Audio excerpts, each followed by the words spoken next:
Around this time, a bizarre video would surface which appeared to show Austin Jones showcasing to girls how they could twerk. No!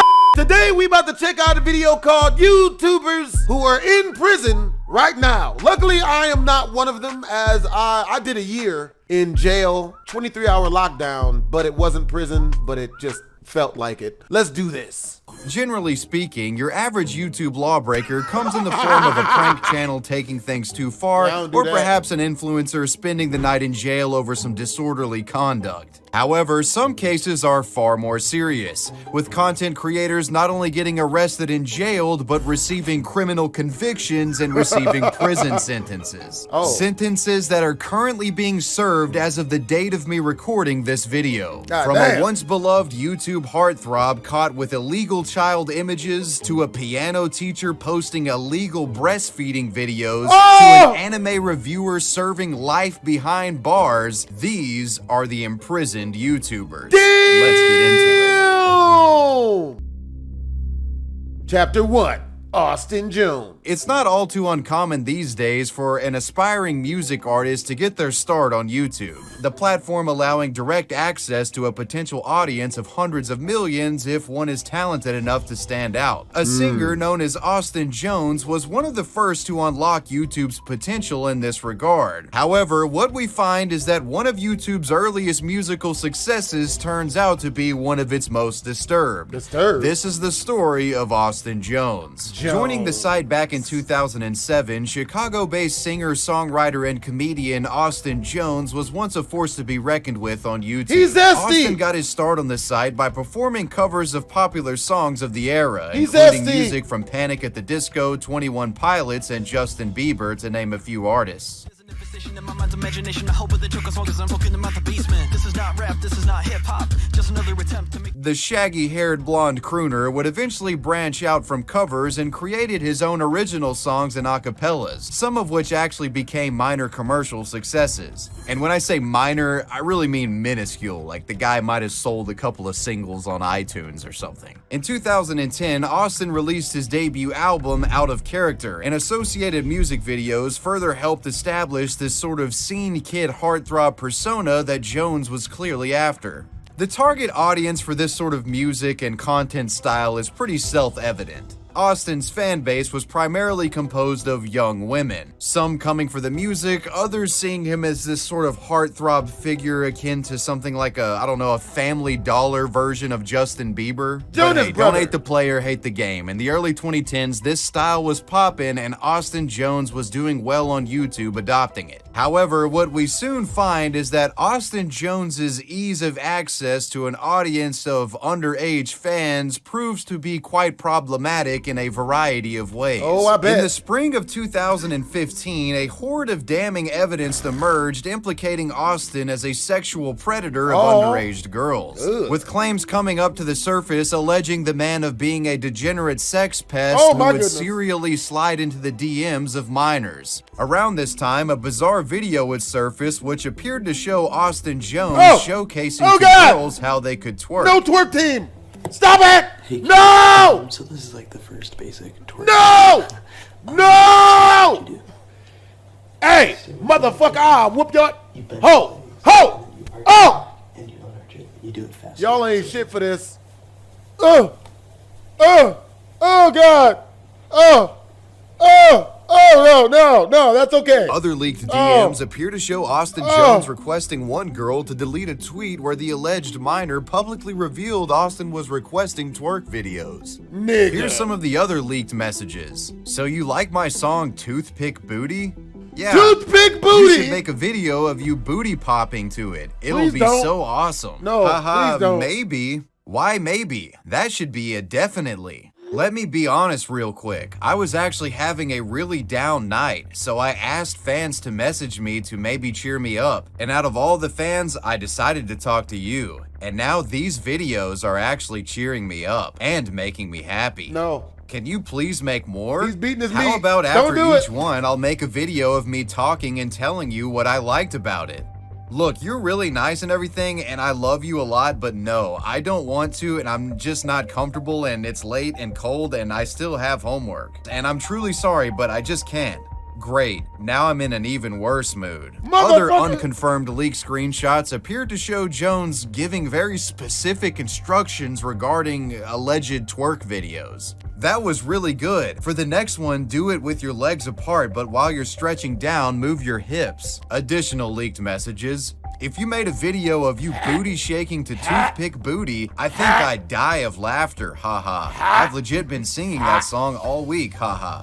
You should do it, it'd be fun. No, it won't. So as you can Don't see, do- you've got these screenshots allegedly showing Austin Jones requesting, favors from minors. The concerning allegations surrounding Austin Jones would begin to circulate around Twitter, and the situation would become something of a viral news event when YouTubers publish videos covering the allegations. He had told me that in the past, like a couple years ago, if not a year or two ago, whatever. I was wondering where that dude that was with Arnold Schwarzenegger from Terminator 2 went. He looked good, bro. Years have been good to him. That's a good Spider-Man t-shirt. That he asked for girls to twerk for him in videos, to send them videos of them twerking for him. Why are these people doing this? You know, these are people that have all these people looking up to them, and they're See, I just usually ask for straight nudes. I don't want no videos of no females twerking. I don't want none of that. You know what I'm saying? Like, I don't even ask for nudes, really. I ask for a picture, and if it got clothes on,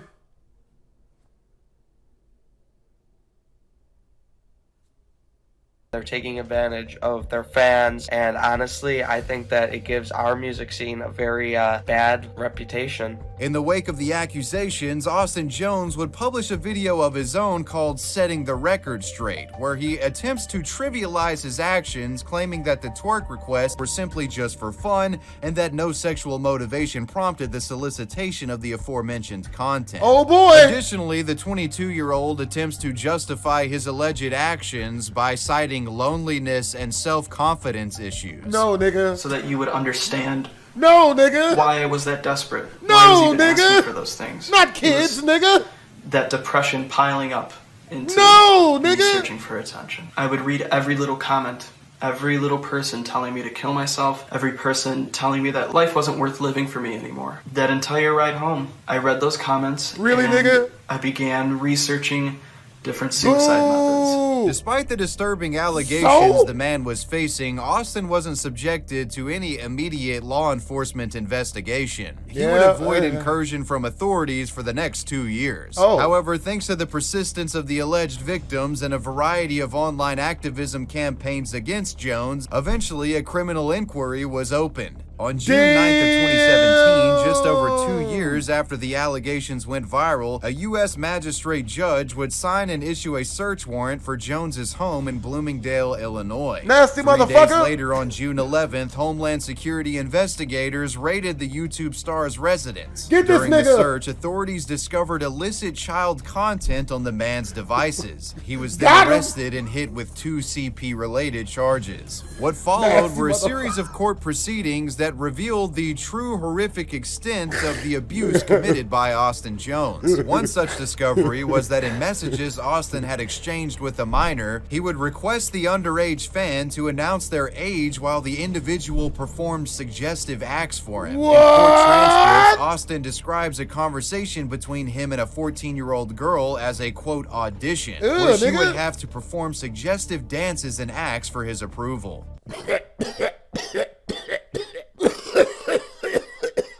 Oh, it's my first throw-up cough. Oh my God. Yeah. Y'all ever hear some shit so disgusting that it hurts? I've only thrown up one time in my life when I was 5. That was just almost the second one. The man apparently acting as a sort of sadistic director, guiding the minor to perform in a way which he saw fit to appease his sick fantasies. Now you need an intro to the video. At the beginning, get super close and say these lines. Please don't. Hey Austin, it's name, and this butt is age, years old, and then make it clap for 30 seconds. Oh, Got God. it? After a series of trials, Oh. Jones would eventually be found guilty on one count of receiving CP. One And on count? February 1st of 2017, Only Austin 10 years? Jones was sentenced to serve 10 years in prison, with his earliest possible release being in 2027. Nasty In the wake of his motherfucker. sentencing, the man's YouTube channel has been deleted and the name Austin Jones has been entered into the ever-growing catalog of YouTubers busted for CP. His reputation likely permanently destroyed thanks to his own abusive activities. That's some nasty shit. That's some nasty shit. Mr. Anime is a name known far and wide online. Essentially serving as the godfather of anime reviews on YouTube, this young man was once one of the most prolific creators in the early YouTube landscape. However, beneath the affable persona showcased in videos was a monster capable of committing some of the most heinous crimes imaginable. This is the story of Mr. Anime. That last one was some nasty shit, man. Oh, yeah. Y'all almost made me throw up, bro. That's some nasty. I feel way better though. My stomach feels super clear now after almost like throwing up coughing when he was talking about the 14-year-old. You're gonna eat this. Make me throw up Trey bad. Sessler was born August 3rd of 1989 in Waller, Texas. Trey has been described as a loner who had a hard time holding down a job, which is what ultimately led him to starting his YouTube channel. Launching the Mr. Anime channel in the early days of the site, Trey was a YouTube pioneer. When he created his channel in 2006, he was one of the first on the platform to review anime and discuss anime news on a regular basis. His consistent upload schedule and critiques making him somewhat of an early internet tastemaker when it came to both gaming and anime.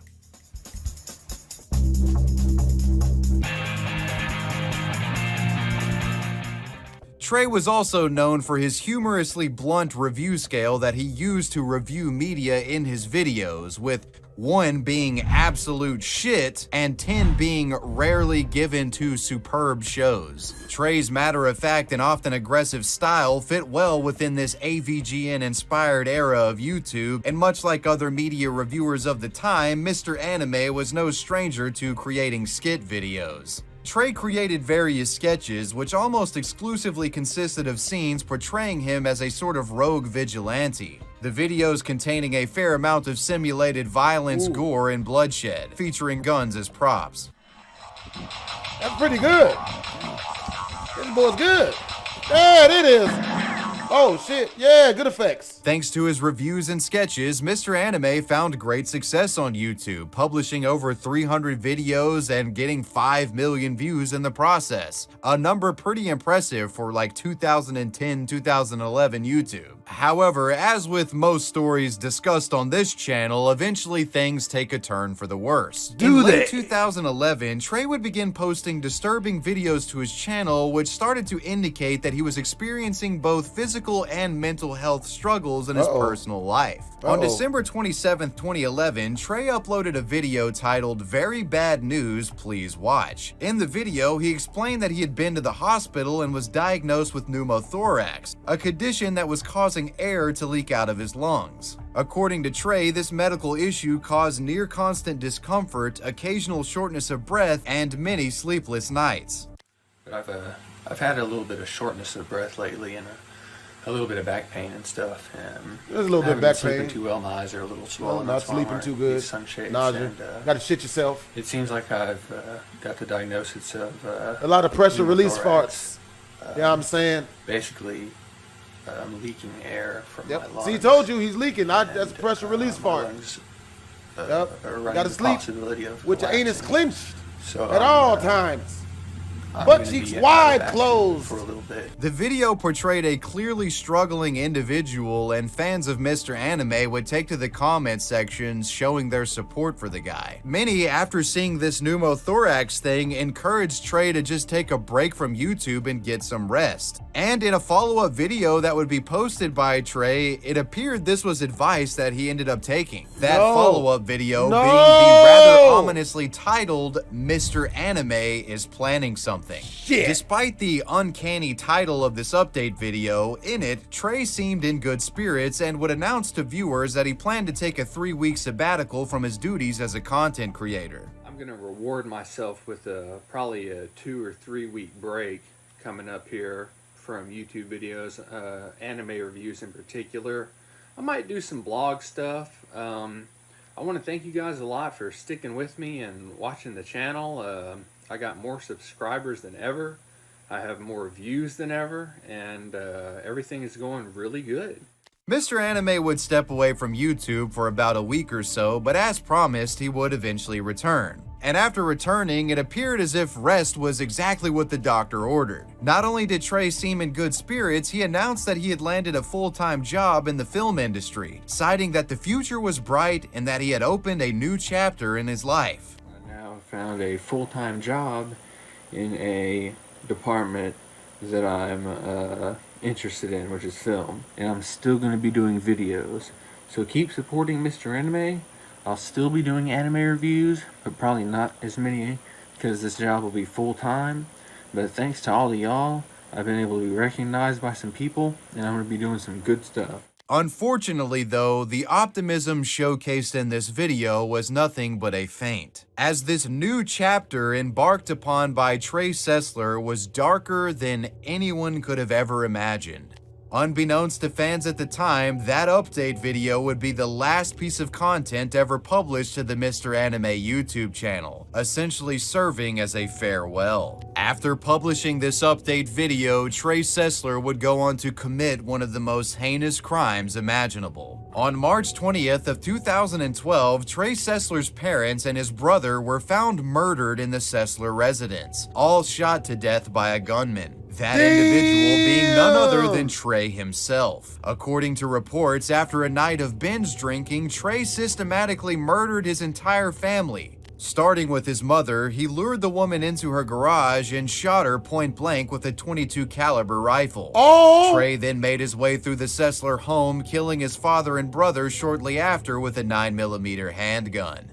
After slaughtering his family, Trey then wrote disturbing messages all over the walls and doors of the home. The asserted messages read, "I love my family. Why did I do this? I love my mom, dad, and brother. I will never forgive myself. I don't know why I did this. God, please help me."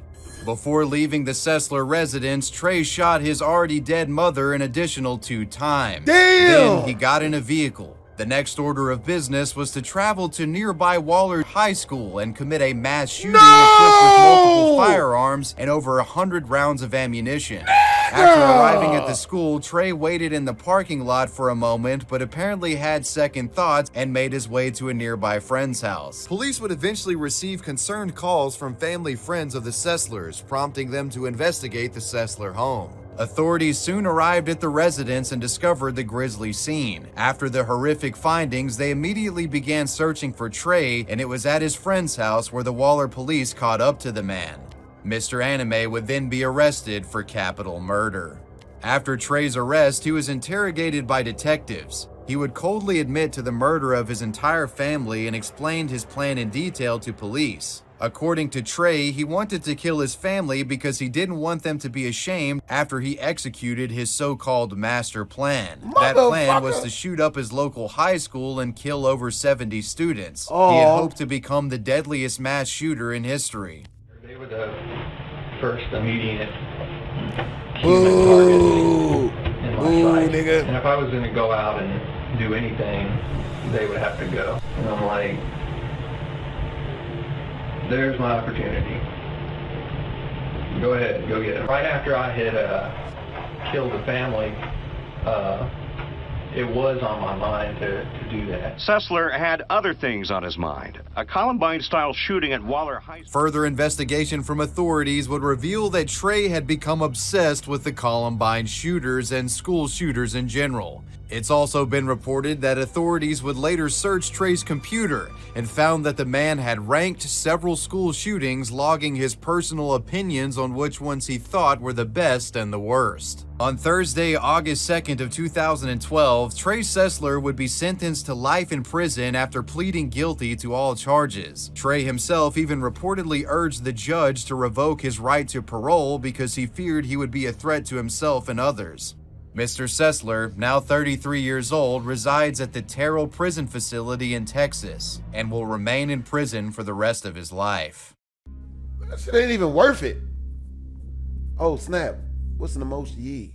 Amos Yee was a young YouTuber that rose to fame in the early 2010s. Known for his outspoken commentary videos denouncing religion and the Singaporean government, this pseudo-activist found himself in trouble with Singaporean law enforcement on many occasions thanks to his videos. And after moving to the United States, he would find himself in prison. this is the story of Amos Yee. Amos Yee Pang Sang, born October 31st, 1998, was a Singaporean YouTuber, blogger, and child actor.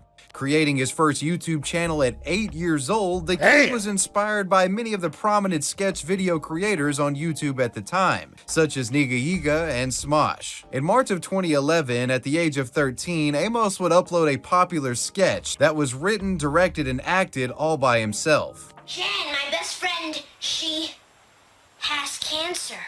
Cancer? Seriously? Cancer?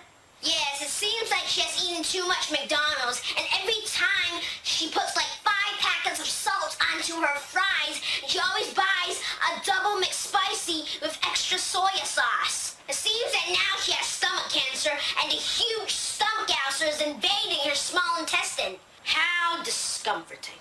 And we should care why? We have to help her, guys. I have found out that stem cell research can cure stomach cancer instantly. Let that bitch This die. comedic satire piece actually went on to win a prestigious award in Singapore and made Amos Yee popular in his own country on YouTube. As Amos grew older and the landscape of YouTube changed, his content would eventually shift from sketch comedy to more of a commentary style. Getting older, the young man found himself becoming influenced by YouTubers discussing social issues, religion, and philosophy through a comedic lens, creators like The Amazing Atheist. Taking inspiration from The Atheist and others, Amos Yee would go on to create various social commentary satire pieces, many of which proved to be quite controversial, especially within his home country of Singapore.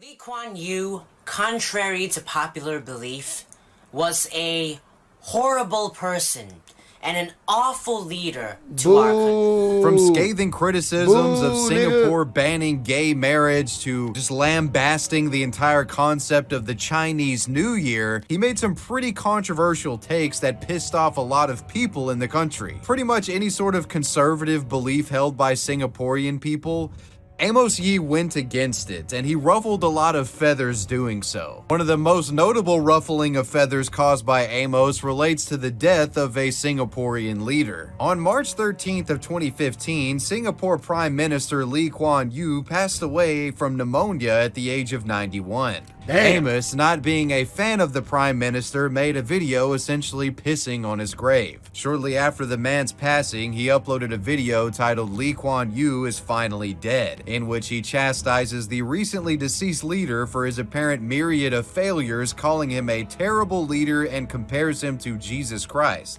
Quote, "They're both power-hungry and malicious, but deceive others into thinking they are both compassionate and kind."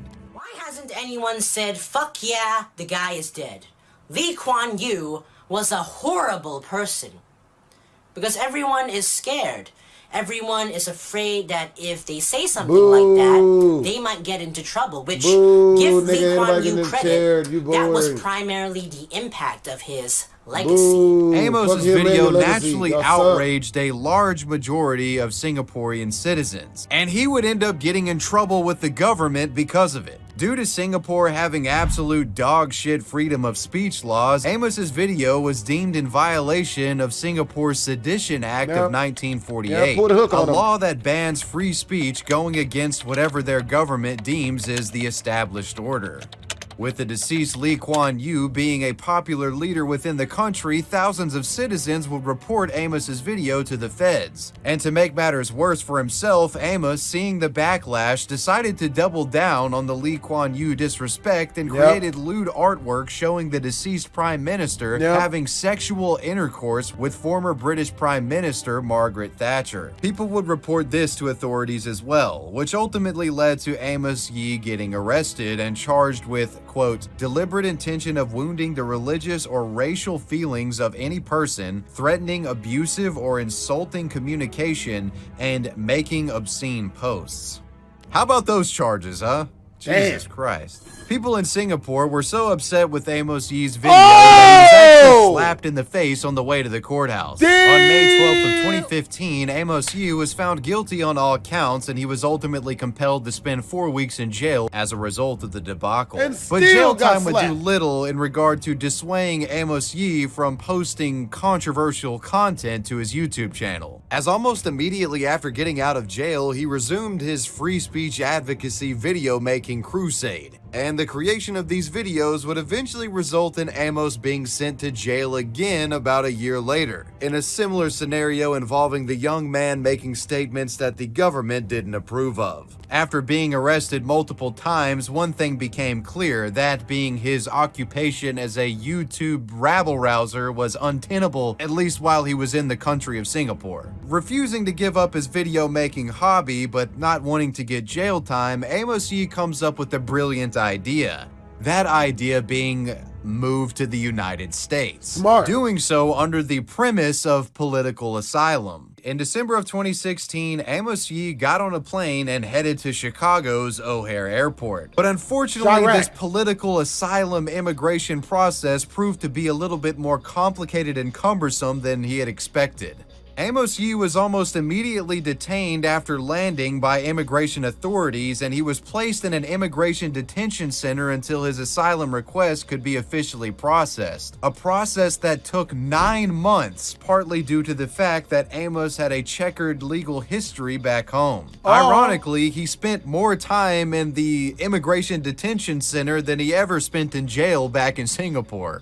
Eventually, his political asylum request was granted, and in September of 2017, he would be a free man once again. So how does Amos Yee celebrate his new life as an American? Well, by posting a series of videos defending pedophiles. These commentary videos were titled "Why Pedophilia is Alright" and "Don't Discriminate Pedophiles." In these videos, Amos Yee shares his belief that children and adults should be allowed to have romantic and sexual relationships with each other without judgment. Most people would make the absolute broad generalization that any kid that is below the age of 12 are not able to consent to. Motherfucker! But what are you?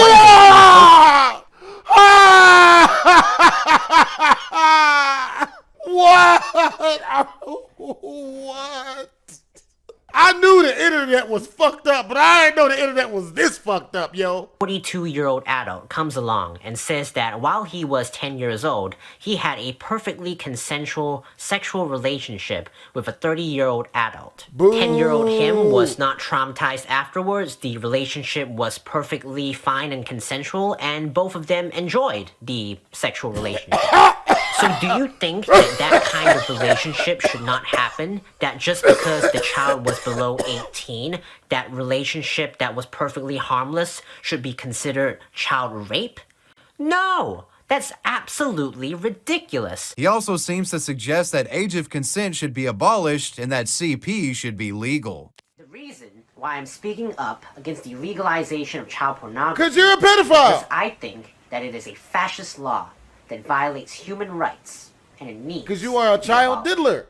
Now, I think it goes without saying his staunch defense for pedos shocked not only his detractors, but even his most die-hard fans that had stuck around over the years. I mean, with videos like these, it's like red flags everywhere. These pedo defense videos were met with immense backlash, which in turn prompted Amos to triple down, releasing a video titled "Free Speech for the Pedophile." In this video, he would shame detractors for not engaging in his arguments and also express that he was appalled at how pedophiles were treated as outcasts in society. I know many of you completely disagree with my views on pedophilia, and it is a very emotionally charged topic. But if you truly value freedom of speech... Just kill him. It's the only way. What, y'all would have let him live? No, let him go on! Let him out there! As you yourself have children. Free speech. Yep. We gonna set him free is what we gonna do. We gonna release him right to the freedom of the afterlife out this hole. You know what I mean? and freedom of expression. No. You have to speak up for my rights. No, do to not. continue sharing these opinions. Kill him. And you have to condemn the people who are trying to censor You gotta condemn him. It goes without saying that videos with titles and takes like this would get a bit of a buzz on Reddit and Twitter, and dislikes flooded in. Amos Yee would quickly find himself becoming a pariah amongst Western YouTube fans and content creators. But despite the hate, he stuck to his guns, defending CP and pedos to the ends of the earth, taking any opportunity given to express his ideology and beliefs. But compare that to sex, is because one act is harmful to them, like, while the other isn't. And sexual acts is not at all harmful to them. It actually benefits them greatly. So, well, the benefits them greatly is something that we would have to look over in terms of like psychological research. I don't think that's true. We would have to go somewhere. That is perfectly true, sir. Amos's pedo advocacy would eventually result in his social media accounts being mass reported, and he would soon find his Facebook, Twitter, and most importantly YouTube account banned. The man's videos had also been sent to real-world authorities, and according to reports, this resulted in Amos being kicked out of a friend's place he was staying at after Child Protective Services became concerned about the man living there, as the friend had foster children in the home. But with all of this going on, it is important to remember that there were actually a small group of people supporting Amos and his ideology regarding pedos. They weren't happy that Amos had been banned from his social media accounts and felt that what he was doing was simply an extreme exercise of free speech and playing some like super far off devil advocate case for pedos and CP advocation. You know, suggesting that the guy wasn't actually doing anything wrong. Well, all of that goes out the window when we soon find that Amos Yee was actually committing crimes related to CP. In October of 2020, Amos Yee was busted by a group of amateur pedo hunters for allegedly sending and receiving illicit images with a 14-year-old girl on WhatsApp. The girl had reportedly been victim to Amos's illegal requests over a period of months, and it was only after he became aggressive with her did she reveal the messages to the pedo hunters, who then got law enforcement involved. Amos Yee would later be arrested on charges of solicitation and possession of CP. Initially, the man would plead not guilty, claiming that the allegations were all lies, but he would later enter a guilty plea as a part of a plea deal in an effort to get a lighter sentence. Oh boy. In December of 2021, Amos Yee was sentenced to serve 6 years in prison. That's it? And it's likely that whenever he's released, he'll be deported back to Singapore to face the wrath of that government once again. From anti-government pro-free speech advocate to CP possessor, that was the Amos Yee story. Good Lord. Good Lord. Almost made me threw up twice in a video, bro. In the live streaming world, one needs a gimmick to stand out and get viewers. Not really. One streamer would take it too far when the gimmick essentially becomes abusing his girlfriend. Abuse that eventually leads to a death and a prison sentence. This is the story of Reeflay. She died? Stanislav Reshetnikov, aka Reeflay, was once a trash vlogger. And I don't mean that as an insult, there's literally a video genre called trash vlogging. Trash vlogging is a style of vlogging in which viewers pay to have someone on stream abused for their own amusement. It's a genre that's popular in Russia, and while the actions committed in these streams are often illegal, streamers are very rarely prosecuted. The videos are violent and often target women. Now, where does Reeflay fit into this picture? Reeflay would use his 28-year-old girlfriend, Valia, as the victim in his streams. Disgusting chatters that visited would donate and encourage him to do vile things to his girlfriend, and as a result, he would verbally and physically abuse the woman. According to reports, he would shove her around, call her a prostitute, smelly, even going as far as pepper spraying the woman at a viewer's request. And unfortunately, this dangerous style of streaming would prove to be lethal for Reeflay's girlfriend. During one stream, a viewer would donate $1,000, ordering Reeflay to force his girlfriend out on the building balcony and lock her outside in freezing weather. Keep in mind that it only takes about 30 minutes for hypothermia symptoms to show in such conditions. Reeflay would oblige with the request and locks his girlfriend outside. Throughout the stream, the woman can be heard screaming and begging for him to let her inside, which only results in Reeflay filming her struggle through the glass door and mocking her as she attempts to get inside. But eventually, she stops banging on the door and making any attempt to get back in. Realizing what likely just happened, while the stream is still rolling, he then opens the door and drags in his girlfriend's now lifeless body.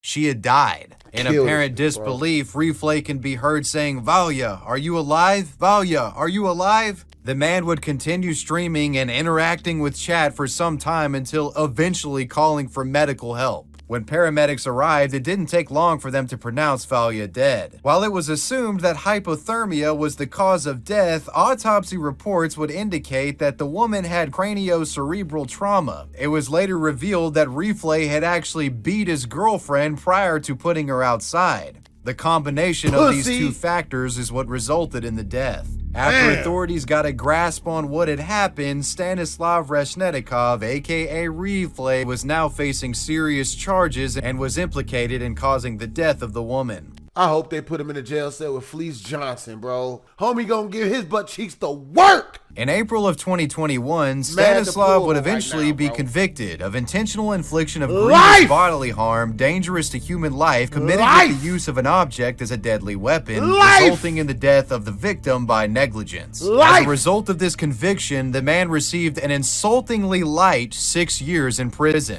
In light of this outrageously soft sentence, a Russian senator would actually speak out and advocate for more punishment to be placed on trash vloggers like Stanislav. Quote, "This is becoming more and more widespread, so it's necessary to legislatively respond to this form of activity. Naturally, if we are talking about direct participation or complicity in murder, then the imprisonment term may be longer. And what could be described as a dark web snuff video resulting in measly prison time, that was the story of Reeflay." That's straight kid, that's murder. That's murder, there ain't no accident. Or she was outside. Many of you may be aware of a sort of long-standing loophole in the YouTube rules that allows nudity to be shown on the site. For example, if the nudity— Man, there better be some real good titty, bro, to take my mind off of attractive baby girl. That's not cool, bro. —is used in an educational purpose, it's permitted, such as like a woman showing other women how to perform a breast exam on themselves. Another example of this could be a video where a woman is showing other women how to breastfeed. Yeah, I'm with that. Hey, hold on now. One woman takes this loophole way too far I'm with and that. gets Hold on criminal now. charges from it. This is Leigh Felten. She was once a piano teacher based out of Tallahassee, Florida. The woman taught under the business name Miss Lee's Piano Studio, where she would instruct kids and young adults in the area, teaching them how to play. Despite having her own business, Leigh was financially struggling. After being left by her 1-year-old child's father, Miss Leigh found herself a single mother. This abandonment, compounded with the financial struggles she experienced, caused the woman to sink into a deep depression, her self-esteem essentially hitting rock bottom. Show your pussy, so, in a completely unhealthy and disgusting way of addressing both the issues of financial problems and self-esteem, she starts creating breastfeeding videos on YouTube. Nigga. Only females can get away with stuff like that. No man can be like, I was going through a deep sinking depression and that's why I started beating my meat live on YouTube. You know,